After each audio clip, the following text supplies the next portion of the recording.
আমরা রওনা দিছি সৈয়দপুরের দিকে। আমরা সৈয়দপুর যাব। আজকে আর সৈয়দপুর যাব লালদিঘি হয়ে। লালদিঘিতে একটা ঐতিহ্যবাহী পুকুর আছে, দিঘি, যেটার নামকরণ হয়েছে ওই এলাকার লালদিঘি। আমরা সেটাও দেখব। চলুন সামনে যাওয়া যাক। আমরা অনেক দূর আছি প্রায়। আমরা এখানে আর ভয়েস করব না, আমরা চলে যাব এখন নেক্সট পার্টে।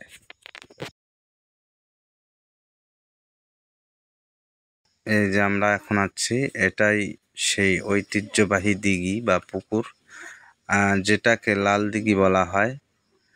এই পুকুরটা নাকি এক রাতের মধ্যে জিনেরা তৈরি করে দিচ্ছে, এটা আমাদের শোনা কথা। বাস্তবে এর কোনো প্রুফ আমাদের কাছে নাই। তা আমরা দিঘিটার এপাশ থেকে ওপাশ দেখাচ্ছি, ঠিক আছে। এই যে বিশাল বড় দিঘি, আমরা ওদিকে মানুষ বসে থাকে দিঘির আশেপাশে। ওই যে সিট, অনেকগুলো সিট তৈরি করা আছে, যেখানে মানুষ ঘুরতে আসে, বসে। তার ওইদিকে মসজিদ আছে। এটা হচ্ছে সিঁড়ি, এদিক দিয়ে মানুষ নামে। এখানে অনেকে গোসল করে, হয়তো বা উঁচু করে পানি। আর আমরা এই যে এখন মসজিদের দিকে যাচ্ছি। এই যেটা হচ্ছে মসজিদের দান বাক্স, আর এটা কবরস্থান। এটা পুরোটা কবরস্থান। এখানে সাইনবোর্ড দেওয়া আছে লালদিঘি। এটা পুরাটা কবরস্থান। এই যে সীমানা দেখা যাচ্ছে, ওয়ালটা, ওইটা হলো গেট। ওই দিকে যেটা দেখতে পাচ্ছেন এটা হচ্ছে গেট। ওদিক দিয়ে আসে লোকজন। এখানে অনেক জনে অনেক ভাবে আসে। কেউ ঘুরতে আসে, কেউ বেড়াতে আসে, কেউ বা এমনিও আসে, কেউ রেস্ট নেওয়ার জন্য আসে। এটা হচ্ছে মাদ্রাসা কক্ষ, পুরা এরিয়া এটা।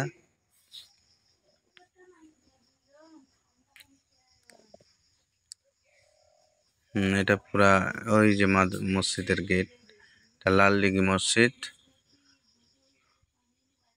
ওইটা গেট। আমরা ওইদিকে সামনে যাব এখন। আমাদের দুপুরের সালাত, অর্থাৎ দুপুরের নামাজ, জোহরের নামাজ এখনো পড়া হয় নাই। আমরা মসজিদে নামাজ পড়ে আবার রওনা দিব সৈয়দপুরের উদ্দেশ্যে।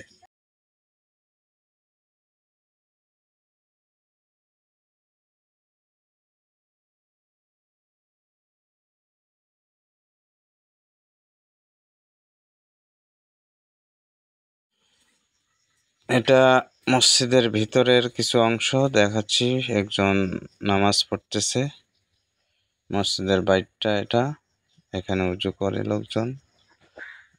একটা মুর্দা খাট, অর্থাৎ খাটলি এখানে রাখা হয়েছে। এটা হলো সাধারণ গেট। আমরা ওদিক দিয়েই প্রবেশ করব, গেটের মধ্যে দিয়ে। এই যে একজন মানুষ নামাজ আদায় করে। এটা হচ্ছে মসজিদ। ভিতরে এটা ঘেরা, বাইরটা কিন্তু পুরাটা উন্মুক্ত, কোনো ঘেরা দেয়া নাই। সাধারণত কিছু ওয়াল দেয়া আছে, সাইডে ওয়াল দেয়া আছে, তাছাড়া পুরাটা খোলা, উন্মুক্ত।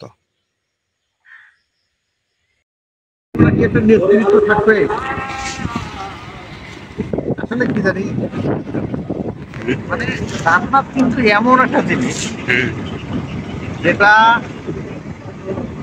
মানে মানুষ কখনো কল্পনাই করে না। ওরকম কল্পনা মানুষের আসবে নেই, না, ঠিক আছে না? আল্লাহ সুবহানাহু ওয়া তাআলা তো নিজেই বলে দিয়েছেন যে তোমাদের জন্য আমি, মানে যেভাবে আছে ঠিক সেভাবে বলতে পারবো না, কম বেশি তো হইবেই। হ্যাঁ, তো তোমাদের জন্য কথাটা এরকম, তোমাদের জন্য তো আমি কি রাখছি কোনো চক্ষু কোনোদিন দেখেনি, কোনো অন্তর কোনোদিন কল্পনা করতেও সম্ভব, মানে সক্ষমতা নাই, সক্ষম নয়। মানে এটা কল্পনার বাইরে, বুঝছিস না?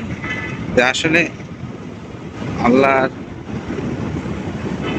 অনুগ্রহের জান্নাত, এটা যে কত কেমন আর কত বিশাল, কি ধরন হইবে, চিন্তা করি, আসলে কল্পনা করে এটা এই মগজে ঢুকবে না।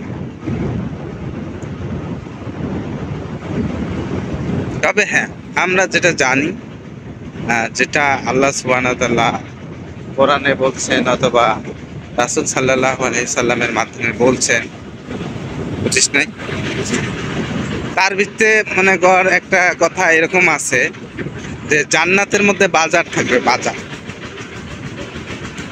মানুষ হয়তো জুমার দিন বা এরকম কোন একটা ভালো দিনে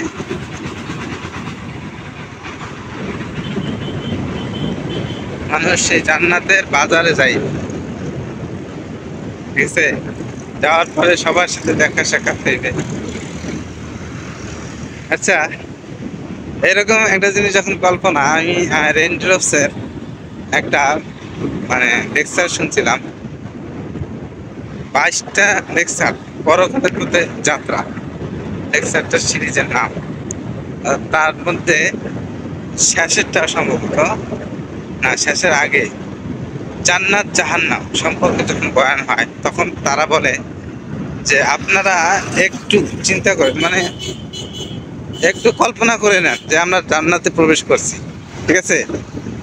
এখন সেখানে একজন গাইড আমাদের ঘোরায় ঘোরায় ঘোরায় ঘোরায় জান্নাতটা দেখাইতেছে। তারপরে তারা এইভাবে বলতেছে এই জান্নাত কেমন, ও জান্নাত কেমন, সে জান্নাত কেমন। আসলে কল্পনা করবা গেলে না, মনে হয় যে আসলেই মনে হয় জান্নাতে আছে, ঠিক আছে? কি একটা আশ্চর্য। আর ঠিক এই ব্যাপারটাই ঘটছিল সাহাবীদের সাথে। তাদেরকে তো কেউ গাইড করে নাই, কিন্তু তারা রাসূল সাল্লাল্লাহু আলাইহি সাল্লামের কাছে যা শুনতেন, যেমন আলী রাদিয়াল্লাহু তাআলা আনহু, এরকম একটা হাদিস, তিনি বলছেন যে আমি জাহান্নামকে না দেখে যতটা ভয় করি বা বিশ্বাস করি, আমি দেখলেও ততটাই বিশ্বাস করি, ঠিক আছে? এবং জান্নাতকে আমি যতটা ভালোবাসি, ঠিক আমি দেখলেও ততটা ভালোবাসি, যতটা না দেখে ভালোবাসি। তো তাদের মধ্যে অনুভবটা ছিল একবারে গ্যারান্টেড, অরিজিনাল। তারা দুনিয়াতে বসে বুঝতে পারত যে হ্যাঁ, আল্লাহ সুবহানাহু ওয়া তাআলা যখন বলছেন কোরআনে যে জাহান্নাম একটা নির্দিষ্ট জায়গা, এটা পাপীদের জন্য, মানুষকে এইভাবে পোড়ানো হবে, মানুষকে এইভাবে শাস্তি দেওয়া হবে, এরা সেটা অনুভব করতে পারত। তা আমরা পারি না, পারি? আমরা যদি এটা পারতাম, অনুভব করতে পারতাম তাদের মতো, তাহলে আমরা কিভাবে গুনাহ করতাম? হ্যাঁ, এটা আর একটা হাদিস আছে, এরকম মনে হয় রাসূল সাল্লাল্লাহু আলাইহি সাল্লামের থেকে, এটা যে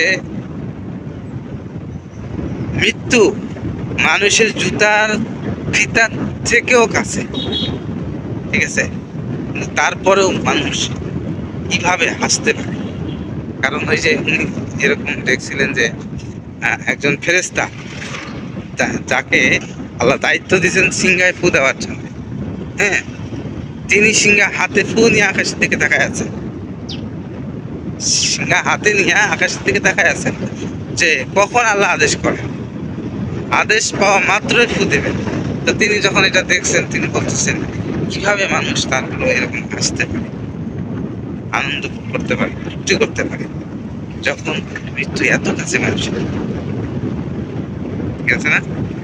বাস্তব তাই, বাস্তবটা তাই না?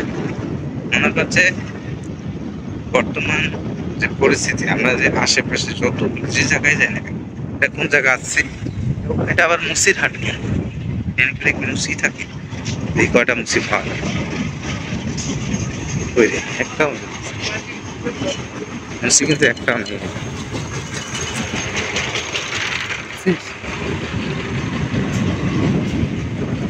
কাঁচা রাস্তা আসবে, হ্যাঁ, কাঁচা রাস্তাকে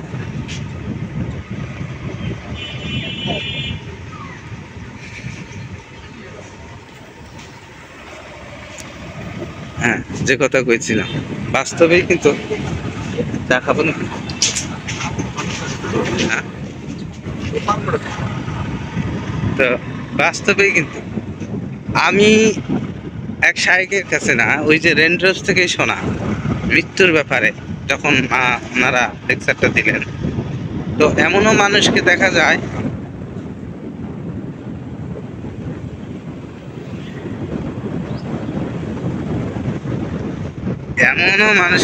যায়, যারা নাকি একজন মানুষকে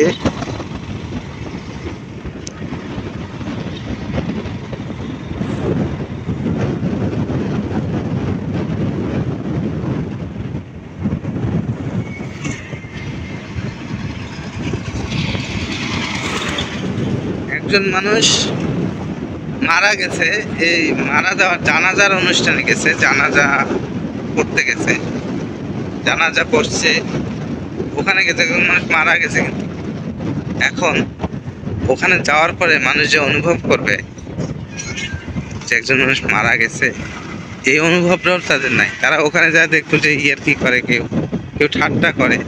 আমি নিজে দেখছি রে ভাই, এই যে মনে কর রাসূল সাল্লাল্লাহু আলাইহি সাল্লাম প্রথম প্রথম কিন্তু এই যে কবর জিয়ারতের যে ব্যাপারটা আছে না, এটা কিন্তু নিষেধ করে দিয়েছিলেন। মানে তখন আদেশ ছিল না, হুকুম ছিল না কবর জিয়ারতে। তারপরে যখন মানুষ বুঝতে পারলো, সত্যিকার অর্থে মুমিন হইলো, তখন কিন্তু কবর জিয়ারতের আদেশ আসলো, কবর জিয়ারতের। তখন মানুষ কবর জিয়ারত করে। রাসূল সাল্লাল্লাহু আলাইহি সাল্লাম বললেন যে তোমরা কবর জিয়ারত করো, যাতে কবরকে দেখে তোমাদের মৃত্যুর কথা মনে হয়, স্মরণ হয়। হ্যাঁ, আজ সেই মৃত্যু, একজন মানুষকে আমরা মাটি দিবার গেছি, কবর দেওয়ার জন্য গেছি, কবর জানাজা পড়তেছি, আর ওখানে গিয়েও আমরা কিভাবে হাসি মস্কারি একজনের সাথে একজনকে। আমি এই যে এক লোক ছিল আমাদের গ্রামে, একজন না, ওরা প্রায় 2-3 জনের মধ্যে এক গ্রুপ ছিল, ঠিক আছে? তাদের মধ্যে 2 জনে মারা গেছে, আর একজন আছে এখন।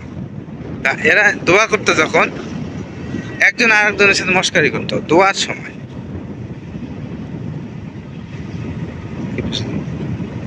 দোয়া করতেছে একদিকে, আর একদিকে গুতাগুতি করে। আমরা তখন ছোট, কিন্তু আমি এটি দেখছি। হ্যাঁ, তারাও তখন বয়স কম ছিল, আমি এটি দেখতাম। আমি আশ্চর্য, তখন এই পয়েন্টটা যখন শুনলাম আমি অবাক হয়ে গেলাম যে আসলে তো কথার সাথে এই বক্তৃতার প্রচন্ড মিল। আমরা এবার কোনটায় আছি, এটা লক্ষণপুর। এই লক্ষণপুরের কথা শুনছিলাম আমি ছোটবেলায়। এই লক্ষণপুর, পাটানের হাট, এদের খেলা হচ্ছে ফুটবল খেলা। এই লক্ষণপুর সেই লক্ষণপুর না? হ্যাঁ, এই লক্ষণপুর। এখান থেকে একটা ফুটবল টিম ছিল যারা ফুটবল খেলতো, লক্ষণপুর। মাইকে বলতো, আমরা শুনতাম। আমরা কিন্তু মূলত যাচ্ছি নাকি সোদপুরেই যাচ্ছি। আমি এই রাস্তা দিয়ে কোনোদিন যাই নাই, আজকে ফার্স্ট। লক্ষণপুর আমি আজকে প্রথম যাব, লক্ষণপুর আসি নাই কোনো। আমাদের এখান থেকে চৌমনি যাওয়া লাগবে, 2 কিলোমিটার বাকি আছে। সম্ভবত চৌমনিতে গিয়াই চা খাবো, কি ইনশাআল্লাহ। ওই লেকচার গুলোর মধ্যে বাস্তব জিনিসটা তুলে ধরে রে ভাই, বাস্তব জিনিসটা। বাস্তবে মানুষ এখন এত বেপরোয়া হয়ে গেছে, ঠিক আছে? মানুষের মাথায় বর্তমান নিয়ে কোনো চিন্তা ভাবনা নাই, এরকম চিন্তা ভাবনা। মানুষ যে মারা যাবে অবিশ্বাস কেউ করে না, সবাই বিশ্বাস, হিন্দু মুসলিম বৌদ্ধ সবাই বিশ্বাস করে যে একদিন মৃত্যু হবেই। মৃত্যুর জন্য যেটা করা দরকার সেটা কেউ করে।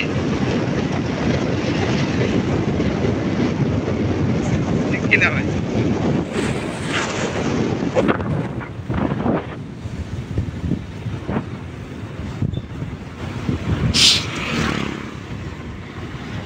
যে 10টা জান্নাতের কথা বলছিস, একটা জান্নাত হইবে 10টা পৃথিবীর সমান।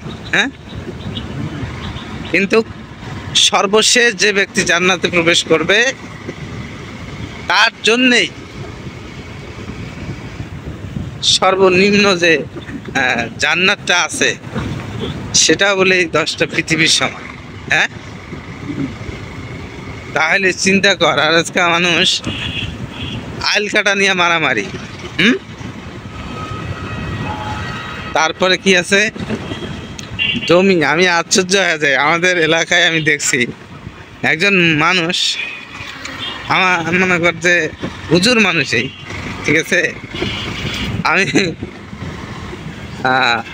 ঘর দিছি, তো আমাকে কয় ঘর দিলে 1 হাত রাখিয়া ভিতরে ঘর দিতে, ঠিক আছে?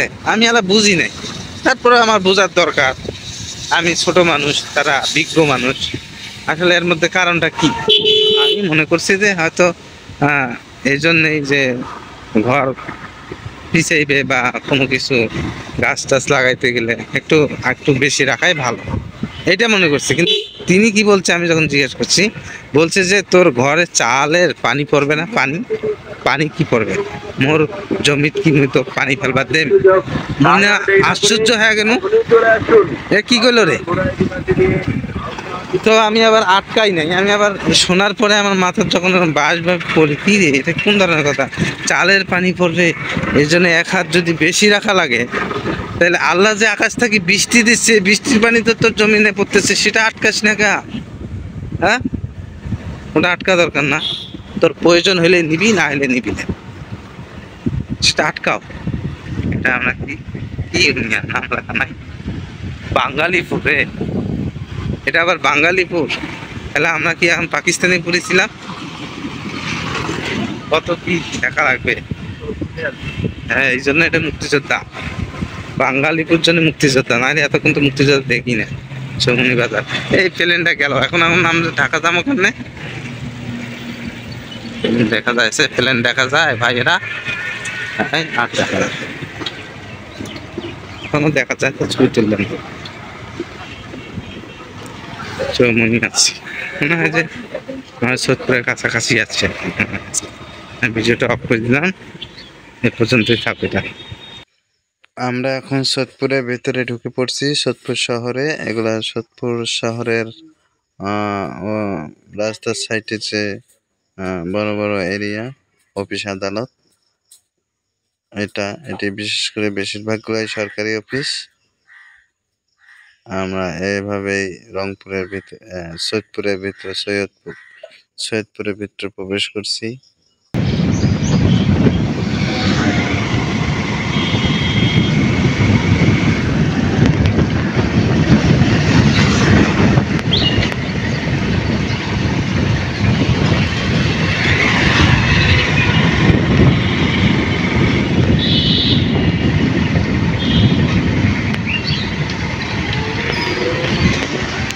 এটাই ক্যান্টনমেন্ট, ক্যান্টনমেন্ট।